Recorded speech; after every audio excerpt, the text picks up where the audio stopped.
Hey guys, welcome back. Welcome to my YouTube channel. This is me Abhishek और आज हम एक कंपटीशन डिस्कस करेंगे कैगल का, house price advance regression technique. तो ये कंपटीशन मैं आपको रिकमेंड करूँगा, ज़रूर से ज़रूर आपको ज्वाइन करना है, क्योंकि ये एक पर्टिकुलर कंपटीशन में आपके जितने भी रिक्रिएशन के आपने जितने भी टेक्निक पढ़े थे वो सारे यूज हो जाएंगे और वो सारे आपके ब्रश अप हो जाएंगे। तो आपको ये कंपटीशन ज़रूर से ज्वाइन करना चाहिए।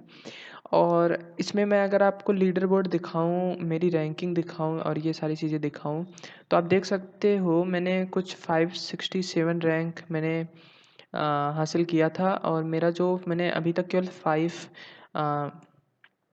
केवल 5 मैंने इसमें सबमिट किया है। 5 सबमिशन है मेरा। टोटल नंबर ऑफ़ सबमिशन यहाँ पे 5 है और मैं 0.12 मेरा आया था। ये एक्चुअली RMSE है, तो ये मेरा 0.12 आया था। और ये जो 5 है ये मेरा लास्ट वाला 0.12 आया था, बाकी सारे बेस मॉडल के थे। तो आज हम डिस्कस करेंगे कि इस पर्टिकुलर कॉम्पिटिशन को हमें हैंडल कैसे करना है, ठीक? तो हमारे पास यहाँ पे कुछ डेटा है, जैसा कि मैं आपको दिखा सकता हूँ। मेरे पास ट्रेन है, टेस्ट है, सारे में मिसिंग वैल्यूज़ भी हैं और कैटेगोरिकल वैल्यूज़ भी हैं और इसमें हमारे पास स्क्यूड वैल्यूज़ भी हैं। तो वो सारी चीज़ें आपको हैंडल करना है। तो आज हम पर्टिकुलर इस वीडियो में करेंगे क्या, आज हम सारे रिग्रेशन के टेक्निक देखेंगे। पूरा रिग्रेशन, जो भी रिग्रेशन है वो सारे को रिवाइज करेंगे। जितने भी रिग्रेशन के टेक्निक है, एडवांस रिग्रेशन के टेक्निक है, इंक्लूडिंग हमारा ensemble regression technique, including hyper parameter tuning, वो सारी चीज़ें आज हम डिस्कस करेंगे। आज हम डेटा की प्री प्रोसेसिंग मैं आपको ऑलरेडी करके दे रहा हूँ। आपको क्या करना है कि यहाँ से न्यू नोटबुक ओपन करके बनाना है, या फिर आप मेरा जो यहाँ पे नोटबुक है वो आप कॉपी कर सकते हैं। तो ये पूरा का पूरा हम आज रिक्रिएशन डिस्कस करेंगे। इसमें हम डेटा की प्री प्रोसेसिंग नहीं डिस्कस करेंगे। आने वाले वीडियो में हम जानेंगे कि मैंने हाउस प्राइस जो यहाँ पे जो डेटा सेट है उसको मैंने कैसे प्री प्रोसेस किया, वो भी हम डिस्कस करेंगे। बट वो आज के वीडियो में नहीं करेंगे, क्योंकि वो सेपरेट वीडियो होगा। आज के वीडियो में हम करेंगे क्या कि हम देखेंगे कि हमें एक्चुअली में कंपटीशन को कैसे करना है, और जितने भी रिक्रिएशन टेक्निक हमने पढ़े हैं उनको हम आज काफ़ी डीप में समझेंगे, ठीक? तो आपको क्या करना है कि ये नोटबुक मेरे साथ कॉपी कर लेना है या फिर अपना खुद का नया नोटबुक बना लेना है। बस इतना आपको करना है। और मैं सारे टैब को क्लोज़ कर लेता हूँ और चलते हैं अपने नोटबुक में। यहाँ पे देख सकते हो कि आप मेरा वही डेटा सेट है जो कि मैंने प्री प्रोसेस्ड करके रखा है, ये वाला डेटा सेट। यहाँ पे आप देख सकते हो कि टेस्ट डेटा है, ट्रेन डेटा है, 2 टाइप के डेटा हैं। और यहाँ पे कोई भी मिसिंग वैल्यूज़ नहीं है। स्क्यूनेस आप देख सकते हो, लगभग सारे नॉर्मल डिस्ट्रीब्यूटेड हैं, तो स्क्यूनेस भी नहीं है। तो आपको क्या करना है कि बस इसी डेटा पे आज काम करेंगे, ठीक? इसी डेटा पे काम करेंगे और देखेंगे कि हमारा जो लीडर बोर्ड है वो क्या और ऊपर जा सकता है, ठीक? तो आज इसी पे हम डिस्कस करेंगे। चलिए स्टार्ट करते हैं। मैं अपने नोटबुक में आ जाता हूँ। यहाँ पे आप देखो टेस्ट डेटा, ट्रेन डेटा, मेरे पास 2 डेटा सेट हैं। हम क्या करेंगे, सबसे पहले पांडा नंपाई को इंपोर्ट करते हैं और फ़िल्टर वार्निंग कर लेते हैं। फिर मैंने क्या किया कि इन दोनों डेटा सेट को मैंने क्या किया, इंपोर्ट कर लिया। फिर आप देखो ट्रेन हेड में, अगर आप देखो आजकल कैगल थोड़ा स्लो चल रहा है इसकी CPU। ओह माय गॉड, ये प्रॉब्लम क्या आ गई?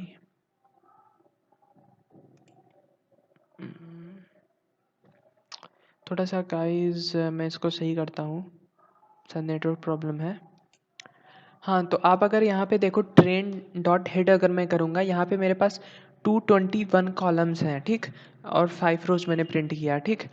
और मैं अगर टेस्ट, मैं थोड़ा इसको ऊपर कर लेता हूँ, और टेस्ट डॉट हेड को अगर मैं प्रिंट करूँगा तो मेरे पास यहाँ पे 220 कॉलम है। आपको ये समझ में भी आएगा कि टेस्ट में एक कॉलम कम है, ट्रेन में एक कॉलम ज़्यादा है, जो कि हमारा टारगेट वेरिएबल है, ठीक? और एक चीज़ मैं आपको यहाँ पे बताऊँ, अगर आप डेटा को थोड़ा ध्यान से देखोगे,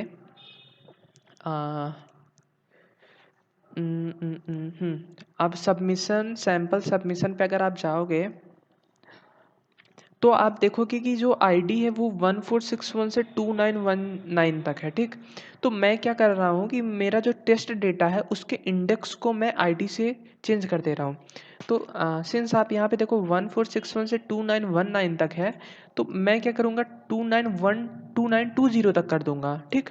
और मैं उसको इंडेक्स सेट कर दे रहा हूँ, ठीक। अब हमें क्या करना है कि अब हमें क्या करना है, 220 कॉलम्स हैं सारे, इंपॉर्टेंट हमारे पास नहीं है, तो हम अब क्या करेंगे, फीचर सिलेक्शन करेंगे। फीचर सिलेक्शन का ये बहुत यूनिक मेथड मैं यूज़ करता हूँ, तो मैं आपको शेयर करूँगा, ध्यान से देखिएगा। सबसे पहले हम क्या करते हैं कि एक्स वाई को स्प्लिट करेंगे। हमको एक्स ट्रेन वाई ट्रेन की ज़रूरत अभी नहीं है, क्योंकि अभी हम क्या करने जा रहे हैं, फीचर सिलेक्शन करेंगे, ठीक। एक्स और वाई में ट्रेन कर लिया। और ये जो मेरे पास यहाँ पे सेल प्राइस log 1p है, वो हमारा टारगेट वेरिएबल है। यहाँ पे log 1p क्यों लिखा है, क्योंकि जो सेल प्राइस था वो स्क्यूड था, तो उस पर मैंने log ट्रांसफॉर्मेशन किया, log transformation Box Cox use किया, लॉग ट्रांसफॉर्मेशन। तो उसको यूज़ करके मैंने जो सेल प्राइस है उसको नॉर्मलाइज किया, ठीक। तो इसलिए मैंने यहाँ पे log 1p लिखा है, इंट्यूएशन के लिए आप समझ सकें ताकि। तो हम क्या करेंगे कि एक्स वाई में ब्रेक कर लेंगे, ठीक। तो अभी तक मैंने नोटबुक में कुछ खास नहीं किया, मैंने एक्स ट्रेन वाई ट्रेन भी नहीं किया। मैंने क्या किया कि डेटा को इंपोर्ट किया, बस मैंने अभी तक डेटा को दिखाया। दिखाने के बाद मैंने क्या किया कि टेस्ट डेटा के जो इंडेक्स है उसको मैंने चेंज कर दिया 1461 से 2920 तक, ठीक। कोई प्रॉब्लम नहीं, मैंने बस इंडेक्स चेंज किया, ठीक। उसके बाद मैंने क्या किया कि एक्स और वाई को मैंने अलग अलग कर लिया ट्रेन डेटा सेट से। तो यहाँ पे अगर आपको नहीं समझ में आ रहा, आई लॉक ये कॉलन यूज किया, तो इसका मतलब है कि सारे रोज, फिर यहाँ पे train dot columns is not equal to, मतलब जो हमारा ट्रेन डॉट कॉलम होगा वो सेल प्राइस log 1p के बराबर नहीं होगा। मतलब हमने क्या किया कि सेल प्राइस log 1p को छोड़ करके बाकी के सारे कॉलम्स हमने यूज़ कर लिए हैं। और y equal to train sale price log 1p मैंने यूज़ किया। फिर उसके बाद हम फीचर सिलेक्शन करेंगे। फीचर सिलेक्शन के लिए क्या किया, मैंने अपना म्यूचुअल इन्फो रिग्रेशन कॉल किया, ठीक। फिर उसके बाद हमने क्या किया कि एक डेटा फ्रेम बनाया, क्योंकि जो म्यूचुअल इन्फो रिग्रेशन होता है, जब हम इसमें एक्स वाई डालते हैं और ये क्या करता है, ये रिटर्न करता है सारे कॉलम्स की इम्पोर्टेंस। अगर हमारे पास 25 कॉलम है, तो जो ये एक एरे रिटर्न करेगा उसकी भी लेंथ 25 होगी, ठीक। और वो सारे कॉलम्स की इम्पोर्टेंस हमारे पास देगा। तो मैंने क्या किया कि एक डेटा फ्रेम बनाया सारे वेरिएबल के कॉलम दे के और उनकी इन्फॉर्मेशन दे के, ठीक। फिर उसको मैंने क्या किया कि सॉर्ट किया, ठीक। सॉर्ट किया किस ऑर्डर में, डिसेंडिंग ऑर्डर में, ठीक। अब अगर मैं प्रिंट करूं वो डेटा फ्रेम, तो आप देखो वैल्यू df, मैं इसको प्रिंट करता हूं, तो आप देखोगे कि यहाँ पे 219 फीचर्स हैं और कुछ इम्पॉर्टेंट है, कुछ के अगर आप यहाँ पे देखोगे तो वैल्यू 00 है जो कि इम्पॉर्टेंट नहीं है, ठीक। तो उसके लिए हम क्या करेंगे, उसके लिए हम क्या करेंगे, उसके लिए मैं क्या करता हूँ कि जितने भी कॉलम्स हैं हम सारे कॉलम सेलेक्ट कर लेंगे जिसकी वैल्यू 0 है। 0 का मतलब क्या होगा कि वो फीचर इम्पोर्टेंट नहीं है। तो मैंने क्या किया कि सेलेक्ट कर लिया वैल्यू df इक्वल टू 0। अब मैं अगर म्यूचुअल इन्फो यूजलेस को अगर मैं प्रिंट करूं, तो आप देखोगे कि मेरे पास कुछ ये फीचर्स आ चुके हैं जो कि इम्पोर्टेंट नहीं है, ठीक, जो कि इम्पोर्टेंट नहीं है। अब मैं क्या करूँगा कि इसको अभी रहन देते हैं, इसको अभी रहन देते हैं। अब हम क्या करेंगे, XGBoost से फीचर सिलेक्शन करेंगे। तो XGBoost को मैंने इंपोर्ट किया, फिर XGBoost को मैंने रिग्रेसर कॉल किया क्योंकि ये मेरा रिग्रेशन प्रॉब्लम है। फिर मैंने फिट किया XY पे, फिर सेम मैंने क्या किया कि डेटा फ्रेम, वही डेटा फ्रेम सेम बनाया। इस बार मैंने क्या किया कि यहाँ पे जो XGBRE.FeatureImportance_ यूज किया, जो कि सेम हमें इम्पोर्टेंस रिटर्न करता है। फिर हमने सॉर्ट वैल्यू कर लिया असेंडिंग इक्वल टू फॉल्स, मतलब डिसेंडिंग ऑर्डर में, ठीक। तो यहाँ पे भी मैंने वैल्यू इक्वल टू 0 से मैंने क्या किया कि कंपेयर करके सारे कॉलम्स यहाँ पे देख लिए कि जितने भी कॉलम्स हैं जिनकी वैल्यूज 0 हैं। तो आप देखोगे कि यहाँ पे कुछ मेरे पास फीचर्स आ चुके हैं। तो 93 फीचर्स हैं। तो आपको समझ में भी आता है कि इलेक्ट्रिकल फ्यूज़ और मिसलेनियस फीचर 10C ये सब इम्पोर्टेंट हैं भी नहीं, किसी भी हाउस प्राइस प्रिडिक्शन में ये इम्पोर्टेंट हैं भी नहीं, ठीक। तो अब हमको क्या मेन फंडा यहाँ से स्टार्ट होता है। अब हमको क्या करना है कि जो एक्सजीबी यूजलेस है और जो हमारे पास म्यूचुअल इन्फो यूजलेस है, दोनों का इंटरसेक्शन लेना है। इंटरसेक्शन लेने के लिए हमें क्या करना पड़ता है, लिस्ट को सेट में कन्वर्ट करना पड़ेगा। तो यहाँ पे मैंने क्या किया कि लिस्ट को सेट में कन्वर्ट करके इंटरसेक्शन ले लिया। तो यहाँ पे मेरे पास यूजलेस फीचर्स आ चुके हैं, 39 यूजलेस फीचर्स हैं। तो इन 39 फीचर्स को हम फॉर श्योर हम ड्रॉप कर सकते हैं, कोई बिना किसी डाउट के आप ड्रॉप कर दीजिए, क्योंकि ये बिल्कुल भी यूज में नहीं आ रहे हैं। अब ये भी आप मत डाउट करिए कि हमारा प्रिडिक्टिव पावर कम हो जाएगा, नहीं कम होगा, आप इसको ड्रॉप कर दीजिए, ठीक। अगर कम भी होगा तो बहुत कम होगा, बहुत मिनिमल कम होगा, तो आप इसको ड्रॉप कर लीजिए। तो यहाँ पे मैंने इसको ड्रॉप कर दिया, ठीक। ड्रॉप करने के बाद अब हम आप क्या करते हैं कि सेप देखते हैं। तो सेप हमारे पास ट्रेन डेटा के पास 191 कॉलम्स हैं, टेस्ट डेटा के पास 190 कॉलम्स हैं, ठीक। तो हमने 39 फीचर्स ड्रॉप कर लिए। अब हम क्या करेंगे, इस जो डेटा है, जो हमारे पास जो फिल्टर्ड डेटा है जिसमें हमने फीचर सिलेक्शन कर दिया, अब हम उसको यूज़ करेंगे अपने ट्रेनिंग के लिए। ट्रेनिंग के लिए यूज़ करने से पहले क्या करते हैं, हम एक बेस मॉडल बनाते हैं। जिस बेस मॉडल ऐसा बनाते हैं कि उसमें ढेर सारे मॉडल्स हम देंगे और कंपेयर करेंगे कि कौन सा मॉडल इस पर्टिकुलर डेटा सेट पे अच्छा परफॉर्म करेगा। तो उसके लिए हम क्या करते हैं कि यहाँ पे सबसे पहले अगर आपको पता ही है XY मैंने बनाया, फिर उसके बाद ट्रेन टेस्ट मार दिया, ठीक। ट्रेन टेस्ट स्प्लिट मार दिया और टेस्ट साइज मैंने 20 रखी, 0.2, ठीक। इसको रन किया। फिर यहाँ पे एक मैंने स्कोरिंग फंक्शन बनाया, मतलब एक एरर को कैलकुलेट करने के लिए एक फंक्शन बनाया जो कि मॉडल का नाम लेगा, बाकी हमें सारा चीज़ दे देगा। तो यहाँ पे मैं क्या कर रहा हूँ कि sklearn इंपोर्ट किया, क्रॉसवेल स्कोर यूज़ किया और के फोल्ड यूज़ किया। तो के फोल्ड को मैंने यहाँ पे 5 स्प्लिट दिए हैं, shuffle equal to false, random state मैंने दे दी। फिर यहाँ पे NP स्क्वायर रूट मैंने यहाँ पे क्रॉस वेल स्कोर यहाँ पे नेगेटिव रखा है, क्योंकि ये जो स्कोरिंग फंक्शन मैंने दी है यहाँ पे नेगेटिव होगा, तो उसको पॉजिटिव बनाने के लिए मैंने यहाँ पे माइनस लगाया, ठीक। और यहाँ पे एक्स ट्रेन दिया, वाई ट्रेन दिया। मैंने एक्स ट्रेन में 1000 डेटा ही दिया, क्योंकि अगर ज़्यादा डेटा दे देंगे तो काफ़ी टाइम लेता है कैलकुलेट करने में, इसलिए मैंने 1000 डेटा सेट दिए हैं, 1000 डेटा, 1000 रो। फिर यहाँ पे n jobs equal to -1, CV equal to मैंने यहाँ पे KF दिया है जो कि 5 स्प्लिट है यहाँ पे। तो इसमें अगर हम कोई मॉडल डालेंगे तो वो मुझे उनके मेन RMSE रिटर्न करके दे देगा, ठीक। फिर एक मैंने और यहाँ पे बनाया RMSE CV फुल नाम से, जहाँ पे कि इतना चेंज है कि यहाँ पे 1000 डेटा सेट मैंने दे रहा हूँ, यहाँ पे मैंने पूरा का पूरा दे रखा है, ठीक। बस अब जैसे अगर मुझे इसको कॉल करना है RMSE CV, तो मैंने यहाँ पे sklearn dot ensemble gradient booster regression मैंने अगर कॉल किया, तो यहाँ पे आप देखो कि 0.1328 मेरे पास आ रहा है RMSE CV। RMSE मतलब रूट मीन स्क्वायर एरर मेरे पास इतना आ रहा है, ठीक। अब हम क्या करेंगे, एक मैंने यहाँ पे कुछ ये जनरेट करने के लिए कि कौन सा मॉडल इस डेटा सेट पे अच्छा परफॉर्म कर रहा है, उसको इसको जनरेट करने के लिए मैंने जितने भी नेसेसरी लाइब्रेरीज थी मैंने उनको इंपोर्ट कर लिया। फिर एक डिक्शनरी बनाया, उसमें मॉडल डालें और मॉडल के नेम डालें कुछ इस तरीके से।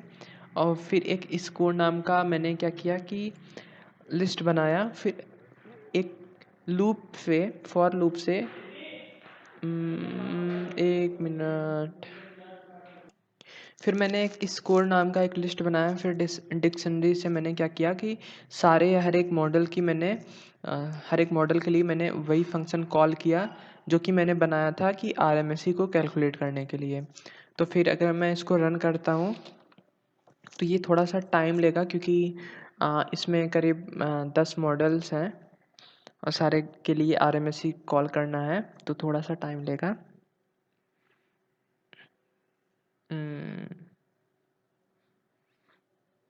हाँ, तो आप यहाँ पे देख सकते हो लीनियर रिग्रेशन 0.13 इसका आरएमएसई है और मिनिमम मैंने देखा यहाँ पे कर्नल रिज रिग्रेशन और इलास्टिक रिग्रेशन और लासो रिग्रेशन, ये सारे जनरलाइज रिग्रेशन हैं। इनके लिए आप देखोगे कि 0.11 है, सारे सबसे लोवेस्ट है, ठीक।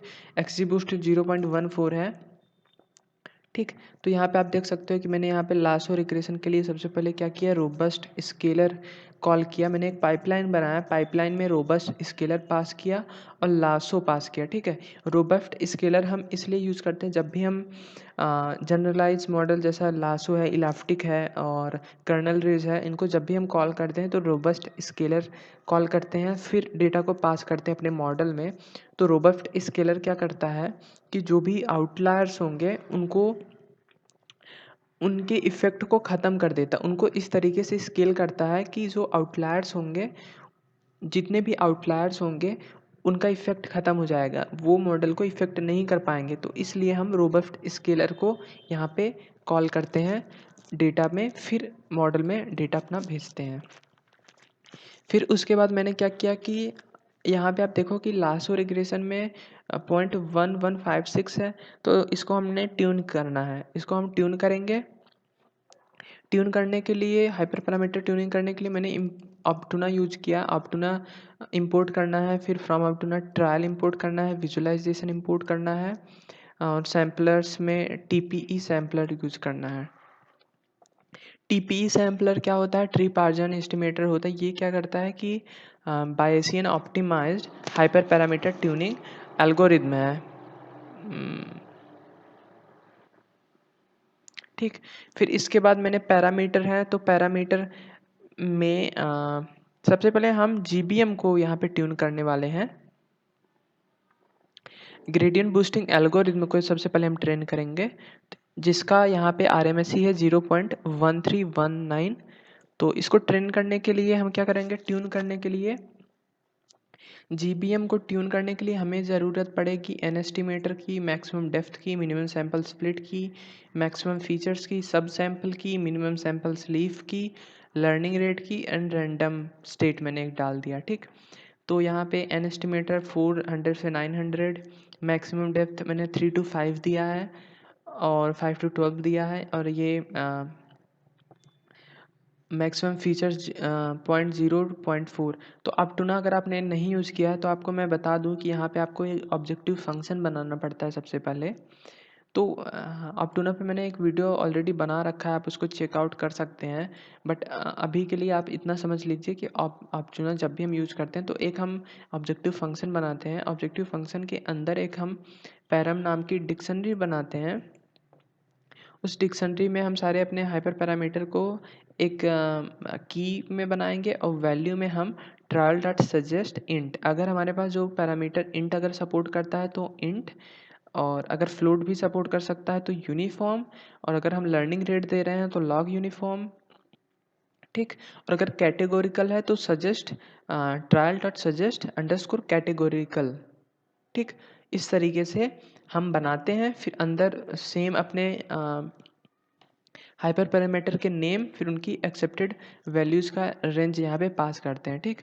फिर यहाँ पे मैंने क्या किया कि एक मॉडल मैंने जीबीएम मुझे ट्यून करना था, तो मैंने यहाँ पे model equal to scaler ensemble gradient boosting regressor, फिर यहाँ पे मैंने कीवर्ड आर्गूमेंट से स्टार स्टार पैरम यूज किया है, ठीक। तो स्टार स्टार पैरम यूज़ करने का क्या मतलब है कि जो भी हमारे पास ये पैरामीटर्स हैं वो इसमें पास कर दी जाएंगी। फिर यहाँ पे मैंने क्या किया कि अपने आरएमएसई सीवी जो मैंने फंक्शन बनाया था जो कि आरएमएसई को कैलकुलेट करता है, वहाँ पे मैंने इसको कॉल कर दिया, ठीक। फिर इसके बाद हम क्या करते हैं कि एक अपना स्टडी बनाते हैं। स्टडी क्या होता है, एक प्रोजेक्ट बनाना बोल सकते हैं, एक रिसर्च बनाना बोल सकते हो। तो स्टडी जीबीएम, क्योंकि हम जीबीएम को ट्यून कर रहे हैं, equal to optuna dot create study. फिर डायरेक्शन हमें देना पड़ेगा, डायरेक्शन मिनिमम होना चाहिए क्योंकि हम आरएमएसई को मिनिमम करना चाहते हैं, ठीक। फिर यहाँ पे sampler equal to TP sampler और स्टडी जीबीएम ये डॉट ऑप्टिमाइज, ऑप्टिमाइज वो वाला फंक्शन है जिसको हम कॉल करेंगे तो हमारा सर्चिंग हाइपर पैरामीटर ट्यूनिंग चालू हो जाएगी, ठीक। यहाँ पे हम ऑब्जेक्टिव जो ये वाला फंक्शन है वो यहाँ पे कॉल करेंगे पास करेंगे एंड ट्रायल्स इक्वल टू मैंने 300 दिया और show progress bar equal to true. ठीक, तो इसको आपको रन करना है। तो यहाँ पे मेरे पास आउटपुट आप देखो ये प्रोग्रेस बार है। तो ये ट्यून होके पहले आप एक देख लो कि जीबीएम में मेरा पहले 0.13 आरएमएसई था और ट्यून होने के बाद मैं आपको अगर दिखाऊं तो ट्यून होने के बाद मेरे पास 0.1182 आया। ठीक, तो काफ़ी अच्छी ट्यूनिंग हुई, 0.13 से 0.1182 पे आया।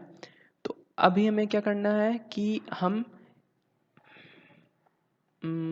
क्या करेंगे कि सारे जो जीबीएम के लिए बिफ्ट पैरामीटर्स हैं उनको हम अलग करेंगे।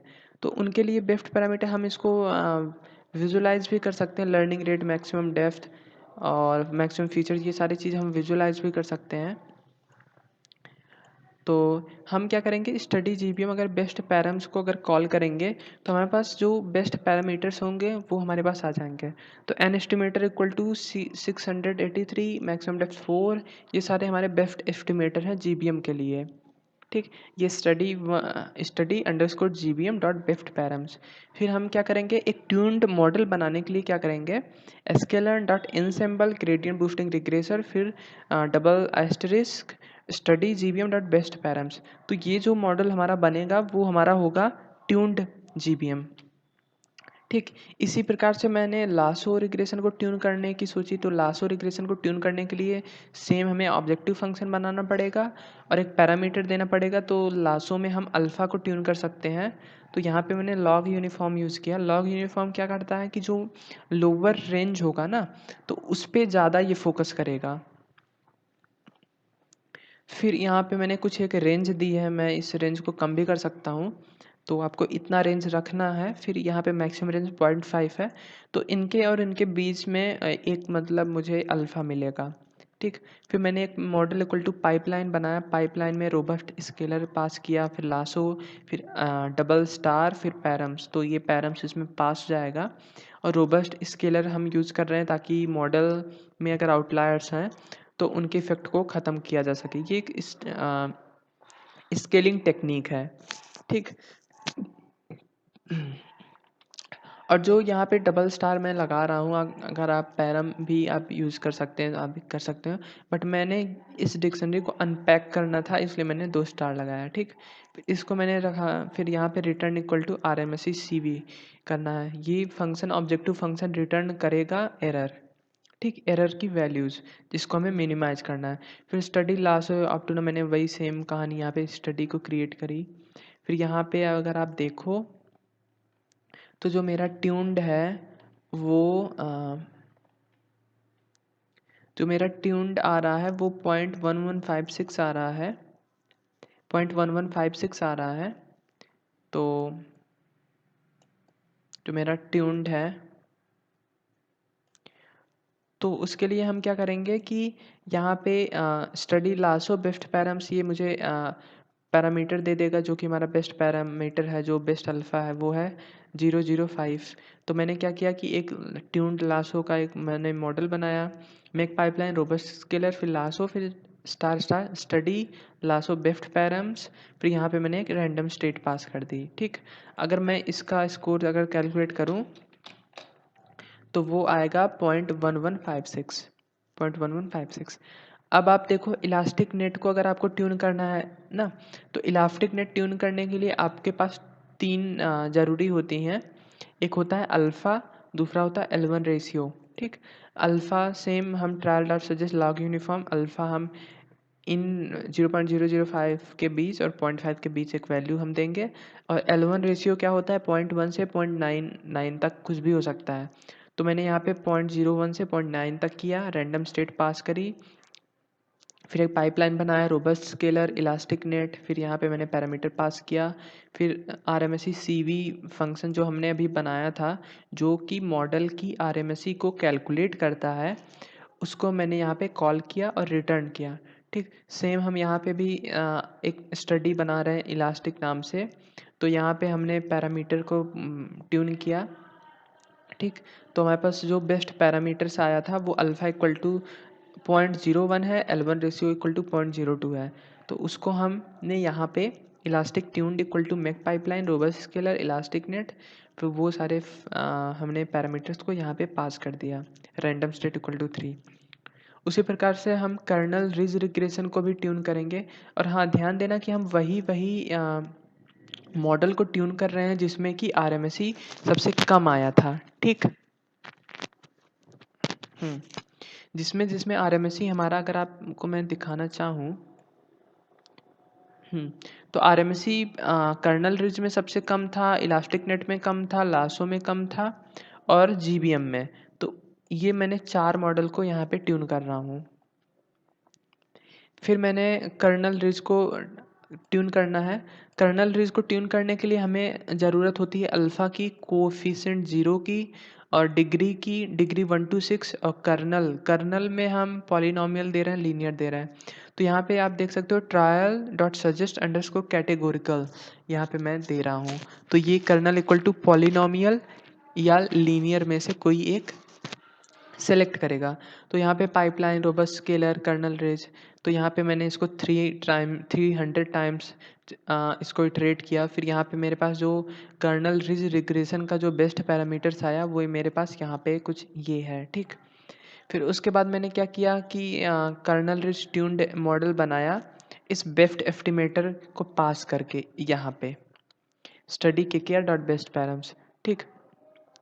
अब हमने क्या किया कि अब हमने सारे मॉडल को एक डिक्शनरी में पास किया और मॉडल डॉट आइटम से मैंने सारे मॉडल के लिए मैंने RMSE CV फुल को कॉल किया।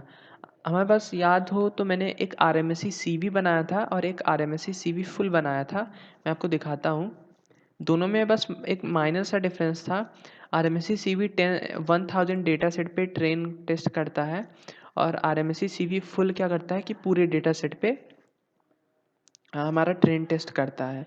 और जब भी हमने फीचर सिलेक्शन के लिए एरर मैंने कॉल किया तो वो RMSE CV से किया, ना कि RMSE CV फुल से। RMSE CV से इसलिए किया ताकि हम टाइम सेव कर सकें, क्योंकि हम ट्रेन टेस्ट केवल 1000 डेटा सेट पे कर रहे हैं, ठीक। इसलिए मैंने RMSE CV, जब भी मैंने यहाँ पे ट्यूनिंग करी, यहाँ पे आप देख सकते हो मैंने यहाँ पे RMSE CV को कॉल किया, ठीक। तो मैंने यहाँ पे RMSE CV फुल को कॉल किया क्योंकि हमें देखना था कि हमारा मॉडल कितना अच्छा परफॉर्म करता है। तो यहाँ पे आप देखोगे कि tuned KKR kernel ridge 0.1142, GBM 0.1169, tuned lasso 0.1144 और ट्यून्ड इलास्टिक 0.1134, ठीक।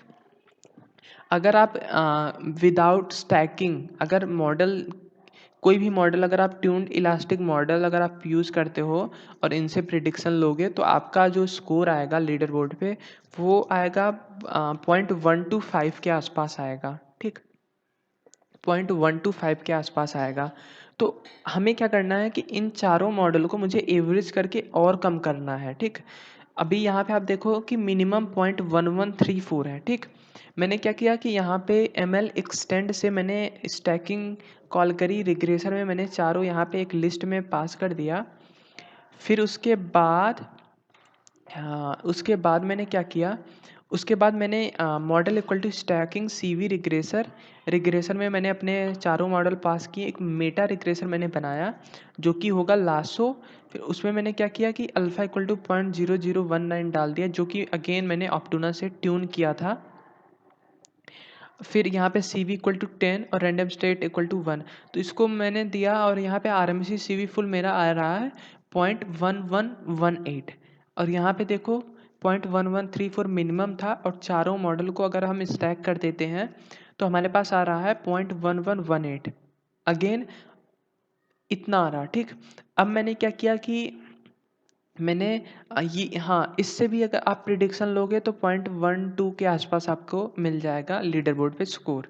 मैंने और एक मेथड आपको बताने के लिए मैंने एवरेज मेथड मैं आपको बता रहा हूँ, जहाँ पे कि हम क्या करते हैं चारों मॉडल को एवरेज करते हैं, ना कि कोई हम मेटा मॉडल बनाते हैं। यहाँ पे आप देख सकते हो मैंने यहाँ पे एक मेटा मॉडल बनाया जो कि ये सारे जो 4 मॉडल हैं इनके प्रिडिक्शन क्या होगा इसके लिए इनपुट बन जाएगा। और फिर ये जो मेटा मॉडल होगा फिर हम इसको ट्रेन करते हैं, ऐसा होता है इसमें। तो मैं क्या कर रहा हूँ कि sklearn डॉट बेस से मैंने बेस एस्टिमेटेड ट्रांसफॉर्मर मैक्सिन और मैक्सिन रिग्रेशन मैंने कॉल किया और यहाँ पे क्लोन। फिर मैंने यहाँ पे एक क्लास बनाई मॉडल को एवरेज करने के लिए। तो और मैंने यहाँ पे मॉडल में अपने चारों मॉडल को पास कर दिए, ठीक। और अगर अब मैं RMSECV फुल को कॉल करूँ अपने एवरेज्ड मॉडल्स में, तो आप देखोगे कि 0.1115 आ रहा, ठीक। और यहाँ पे हमने स्टैकिंग करी थी 0.1118 आ रहा था, और यहाँ पे मैंने मॉडल को एवरेज किया तो 0.1115 आ रहा, ठीक। तो हम क्या करेंगे कि जो एवरेज्ड मॉडल है सबसे मिनिमम RMSE इसमें आ रहा, तो हम क्या करेंगे कि इसको हम फिट करेंगे, ठीक। अपने हम पूरा जो ट्रेन डेटा है इसमें हम ट्रेन टेस्ट नहीं करेंगे, बल्कि पूरा का पूरा ट्रेन इसमें फिट कर देंगे। तो वो कैसे होगा, एवरेज्ड मॉडल्स डॉट फिट। तो हम पूरा जो एवरेज मॉडल है उसमें हमने पूरा XY को फिट कर दिया। फिर जो हमारा एवरेज मॉडल है उससे हम क्या करेंगे, टेस्ट डेटा को प्रिडिक्ट करेंगे। Average models dot predict test data, तो वो हमें लॉग प्राइस देगा, क्योंकि अगर आपको याद हो तो मेरा जो टारगेट वेरिएबल था उसमें मैंने लॉग ट्रांसफॉर्मेशन किया था, तो जो आंसर होगा वो भी लॉग ट्रांसफॉर्मेशन में प्रिडिक्ट होगा। तो लॉग से एंटी लॉग निकालने के लिए हम क्या करेंगे, sale price equal to np.expm1 use करेंगे, क्योंकि वहाँ पे मैंने log 1p यूज किया था, तो यहाँ पे भी हमें expm1 यूज करना है, ठीक। तो सेल प्राइस मैंने यहाँ पे किया। अगर हम यहाँ पे सेल प्राइस अगर आप देखें तो सेल प्राइस तो कुछ इस तरीके से हमारे पास आएगा। फिर मैंने क्या किया कि एक डेटा फ्रेम में कन्वर्ट किया। डेटा फ्रेम में कन्वर्ट करने के बाद मैंने, अगर आपको याद हो टेस्ट डेटा अगर मैं आपको दिखाऊं, तो टेस्ट डेटा आप इंडेक्स देखो कि वो जो इंडेक्स है वो टेस्ट डेटा में उनकी आईडी है। तो मैंने यहाँ पे ID equal to test dot index value किया, सेल प्राइस को मैंने यहाँ पे जो सेल प्राइस है उसको, फिर मैंने उसको सेव किया अपने कैगल वर्किंग डिक्शनरी में, कैगल वर्किंग डायरेक्टरी में, और सबमिशन इक्वल टू 5.csv कर दिया। इंडेक्स इक्वल टू फॉल्स रखना है ताकि हमारे जो आउटपुट CSV है उसमें कोई इंडेक्स नाम का कॉलम ना हो। इसको रन किया। फिर हम क्या करेंगे कि यहाँ से जो यहाँ पे सबमिशन 5 है इसको रिफ्रेश कर लेते हैं। तो यहाँ पे सबमिशन 5 है, इसको हम डाउनलोड करेंगे, ठीक। डाउनलोड करने के बाद अब आपको सबमिट कैसे करना है, आपको क्या करना है, सबमिट प्रिडिक्शन पे जाना है और सबमिट प्रिडिक्शंस, और यहाँ पे आपको फाइल सेलेक्ट करनी है सबमिशन 5। यहाँ पे आप कुछ भी लिख सकते हो, ट्यूटोरियल सबमिशन, ठीक। फिर हम क्या करेंगे कि इसको सबमिट कर देंगे। तो आप देख सकते हो कि जो मेरा पास स्कोर आया है वो 12098 आया है, ठीक। 12098। अगर मैं यहाँ पर लीडर बोर्ड में मैं अपना देखूँ स्कोर, तो मैं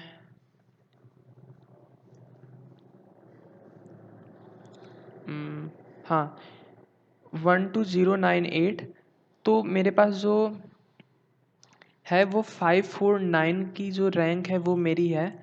तो यहाँ पे 12098 मेरी RMSE है और ये मेरा 6वां सबमिशन था, ठीक। तो आप ऐसे ही आप भी करिए।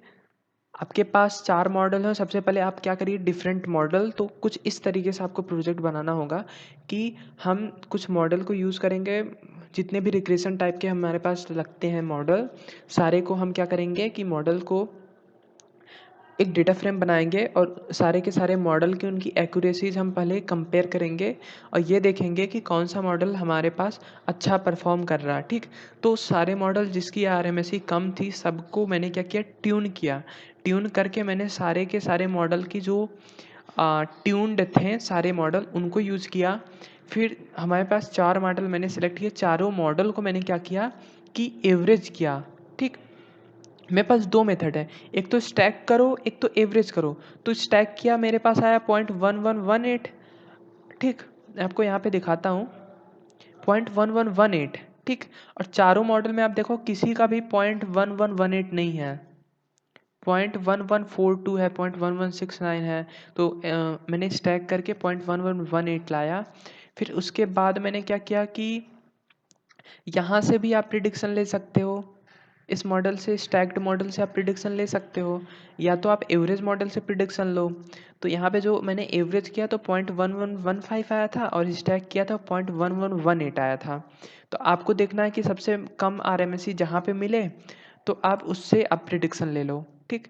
तो यहाँ पे मैंने एवरेज मॉडल से प्रिडिक्शन लिया और आप देख सकते हो कि मेरा काफ़ी अच्छा रैंक आया है, 549, ठीक। तो इस तरीके से आप भी अपने मॉडल को जनरेट कर सकते हो और सबमिट कर सकते हो। तो ये था पूरा हम मॉडल्स के साथ कैसे डील करते हैं। आगे आने वाले वीडियो में मैं आपको बताऊंगा कि डेटा सेट को हैंडल कैसे करते हैं, मिसिंग डेटा हो, फिर उसमें स्क्यूनेस कैसे हटाते हैं, कैटेगोरिकल कॉलम्स को इनकोड कैसे करते हैं, ऑर्डिनल इनकोडिंग कैसे करते हैं, ये सारी चीज़ें मैं आगे आने वाले वीडियो में मैं आपको बताऊंगा। Thanks for watching this video, keep share and subscribe this channel, do share and subscribe this channel. अगर आपको वीडियो अच्छी लगे तो आप शेयर करना ना भूलें। और अगर कोई कहीं भी अगर आपको डाउट है तो आप मुझे कमेंट बॉक्स में लिख के आप पूछ सकते हैं, अगर किसी भी पॉइंट पे अगर आपको कोई भी डाउट हो तो, इस मॉडल के रिलेटेड, इस वीडियो के regarding. Thank you, have a nice day.